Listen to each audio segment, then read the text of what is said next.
नमस्कार श्रोताओं, तो रूबरू हुए हैं दिन भर की प्रमुख खबरों के साथ। तो इससे पहले खबरों को विस्तृत रूप से समझे, निवेदन रहेगा कृपया चैनल को जरूर सब्सक्राइब करें। तो पेश है आज दिन भर की प्रमुख खबरें। करवा चौथ व्रत पर सुहागिनों को शिमला में शाम इतने बजे होंगे चांद के दीदार। कार्तिक मास के कृष्ण पक्ष की चतुर्थी तिथि पर 20 अक्टूबर यानी कल करवा चौथ का व्रत रखा जाएगा। पति की लंबी आयु और सुखी वैवाहिक जीवन के लिए सुहागनें करवा चौथ व्रत रखेंगी। दिन भर निर्जला व्रत रखकर रात को चंद्रमा पूजन के बाद ही व्रत खोला जाएगा। 7:48 पर करवा चौथ पर शाम 7:47 पर चांद का दीदार होगा। शिमला के ऐतिहासिक रिज मैदान पर करवा चौथ पर हर वर्ष की तरह हजारों महिलाएं चांद का दीदार कर व्रत खोलेंगी। इसके लिए सुरक्षा व्यवस्था चाक चौबंद रखने के लिए पुलिस जवानों की तैनाती रहेगी। बता दें कि आज शिमला शहर के बाजारों में रौनक रही और मेहंदी लगवाने के लिए महिलाओं की भीड़ नजर आई। जगत सिंह नेगी बोले, हिमाचल में जल्द भरे जाएंगे पटवारियों के 800 पद। राजस्व मंत्री जगत सिंह नेगी ने कहा कि प्रदेश में पटवारियों के 800 पद शीघ्र भरे जाएंगे। कहा कि प्रदेश के सब ट्रॉपिकल एरिया में करीब 1292 करोड़ के शिवा प्रोजेक्ट के तहत 6000 हेक्टेयर जमीन पर बागवानी विकसित की जाएगी। इससे लगभग 15,000 परिवारों को लाभ मिलेगा। आने वाले समय में यह प्रोजेक्ट इस इलाके के लिए आर्थिक दृष्टि से बहुत लाभकारी सिद्ध होगा। आज फतेहपुर विधानसभा क्षेत्र के दौरे के बाद रहन में पत्रकारों को संबोधित करते हुए नेगी ने कहा कि प्रदेश सरकार ने राजस्व विभाग में राजस्व नियमों में बहुत से परिवर्तन किए हैं। रेवेन्यू एक्ट में बहुत से बदलाव किए हैं। निर्धारित समय में राजस्व तकसीम आदि करनी होगी। इससे 6 माह का समय निर्धारित किया है। ज़्यादा समय लगेगा तो विभागीय अधिकारियों की जवाबदेही होगी। देवताओं के नजराने और बजंतरियों के भत्ते में बढ़ोतरी, सीएम सुक्खू ने की घोषित। अंतर्राष्ट्रीय कुल्लू दशहरा में पहुंचे देवी देवताओं की नजराना राशि में सरकार ने 5% की बढ़ोतरी की है।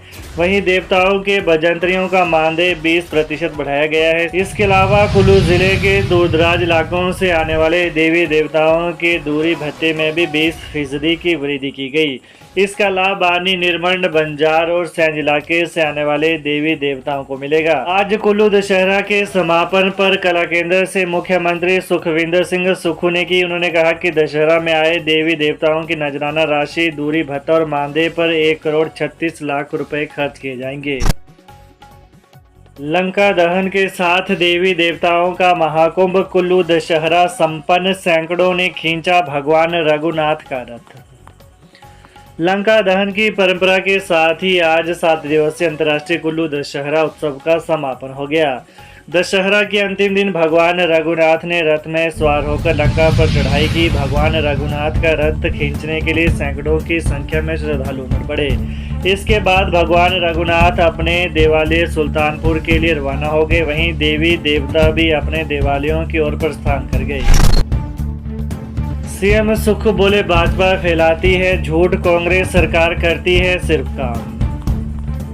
नेता प्रतिपक्ष जयराम ठाकुर झूठ के सौदागर हैं। हिमाचल की आर्थिक स्थिति को लेकर बड़ा झूठ बोल रहे हैं। वित्त राज्य मंत्री रहे अनुराग ठाकुर भी हिमाचल में आकर यही झूठ बोल रहे हैं। मुख्यमंत्री सुखविंदर सिंह सुक्खू आज बस स्टैंड हमीरपुर में आयोजित कार्यक्रम के बाद पत्रकारों के सवाल के जवाब में यह बातें कही। उन्होंने नेता प्रतिपक्ष जयराम ठाकुर के बयान पर तीखा पलटवार किया। सीएम सुक्खू ने कहा कि जयराम ठाकुर ने अपने समय में कोई भी विकास नहीं करवाया और अब केवल झूठ की राजनीति करने का काम कर रहे हैं। पूर्व मुख्यमंत्री जयराम ठाकुर और पूर्व केंद्रीय मंत्री व हमीरपुर के सांसद अनुराग ठाकुर भी आर्थिक स्थिति को लेकर गलत बयानबाजी कर रहे हैं। उन्होंने तंज कसते हुए कहा कि अनुराग ठाकुर केंद्र में वित्तीय राज्य मंत्री भी रह चुके हैं और उन्हें हिमाचल के वित्तीय मामलों की जानकारी प्राप्त करनी है तो आरबीआई से भी ले सकते हैं। कहा कि वर्तमान सरकार पूर्व सरकार के समय की वित्तीय अनियमितताओं को भी निपटाने का काम कर रही है। रजेरा में 2 बाइकों के बीच आमने सामने की टक्कर, एक युवती की मौत। चंबा भरमौर राष्ट्रीय उच्च मार्ग पर जेरा में दो बाइकों के बीच आमने सामने टक्कर हो गई। हादसे में एक युवती की मौत हो गई।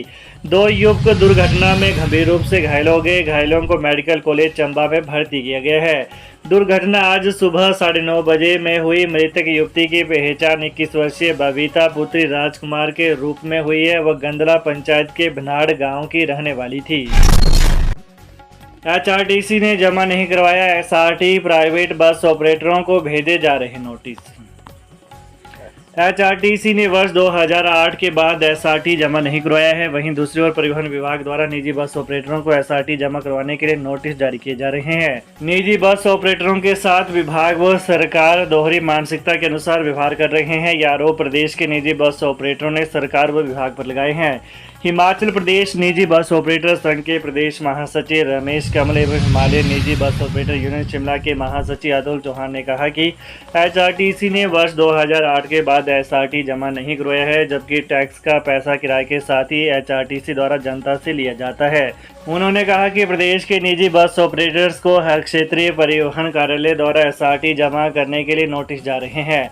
उन्होंने शीघ्र इस मुद्दे को लेकर शिमला में एक बैठक आयोजित करके एचआरटीसी का टैक्स वसूली का मामला न्यायालय में ले जाया जाएगा। वन मित्र भर्ती में अब नहीं होगा 10 अंकों का साक्षात्कार। हिमाचल प्रदेश में वन मित्र के पदों के लिए होने वाली भर्ती में अब 10 अंक का साक्षात्कार नहीं होगा। प्रदेश उच्च न्यायालय के आदेशों के बाद प्रदेश सरकार ने यह फैसला लिया है। इससे संबंधित प्रस्ताव 22 अक्टूबर को होने वाली प्रदेश मंत्रिमंडल की बैठक में जाएगा। मंत्रिमंडल की बैठक में मंजूरी के बाद भर्ती प्रक्रिया फिर से शुरू होगी। राज्य में वन मित्र के 2061 पदों के लिए करीब 70,000 आवेदन आए हैं। प्रदेश सरकार ने इसकी भर्ती प्रक्रिया शुरू भी कर दी थी, लेकिन एक प्रार्थी ने आरोप लगाया था कि वन विभाग वन मित्रों की भर्ती के लिए साक्षात्कार करवाने जा रहा है, जबकि वर्ष 2017 को सरकार ने तृतीय व चतुर्थ श्रेणी के पदों के लिए साक्षात्कार न लेने की अधिसूचना जारी की। घुमारवीं में निवेश के नाम पर लोगों से हड़पे 1 करोड़ 50 लाख रुपए, कोर्ट के आदेश पर धोखाधड़ी का मामला दर्ज। घुमारवीं पुलिस ने अदालती आदेशों की अनुपालना करते हुए एक मामले में आपराधिक षड्यंत्र रचने तथा धोखाधड़ी करने का मामला दर्ज कर दिया है। शिकायतकर्ता ज्ञानचंद सुभाष तथा राजकुमार के वकील राजेश गुलेरी ने बताया कि मामले के आरोपी करणवीर ने कुछ समय पूर्व घुमारवीं में एक अस्थायी कार्यालय खोला था। उन्होंने बताया कि मुख्य आरोपी तथा इसके अन्य सहायकों ने लोगों को अपनी बातों में विश्वास दिलाया कि यदि लोग उनके पास अपना पैसा जमा करवाते हैं तो वे जनता के पैसे को विभिन्न प्रकार की कंपनियों में निवेश करेंगे। निवेश करने के उपरांत लोगों को कुछ समय के अंदर ही 2 गुना या 3 गुना पैसा लौटा दिया जाएगा। पेंशनरों को 4% डीए, 4th क्लास कर्मचारियों को मिलेंगे इतने रुपए, आदेश जारी। हिमाचल सरकार ने कर्मचारियों के बाद अब पेंशनरों को भी डीए देने के आदेश दे दिए हैं। इसी महीने पेंशनरों को उनकी पेंशन के साथ महंगाई भत्ते की किस्त मिलेगी। आज इसके आदेश वित्त विभाग ने जारी कर दिए। इसके साथ 75 साल से ऊपर वाले पेंशनरों के लिए बड़ी खुशखबरी यह है कि इसी महीने एक मुश्त उनका बकाया वेतनमान का एरर जारी कर दिया जाएगा। चतुर्थ श्रेणी कर्मचारियों को भी बकाया एरर की 20,000 रुपये की किस्त जारी करने के आदेश हो गए हैं। राज्य में कुल 1,90,000 पेंशनर व पारिवारिक पेंशनर हैं जिनको महंगाई भत्ते का लाभ मिलेगा। सरकार इन सभी आदेशों पर करीब 300 करोड़ रुपए से ज़्यादा का लाभ देगी। तो ये रही आज दिन भर की फटाफट ताज़ा खबरें। तो ताज़ा खबरों को जानने के लिए कृपया चैनल को अभी सब्सक्राइब करें। धन्यवाद।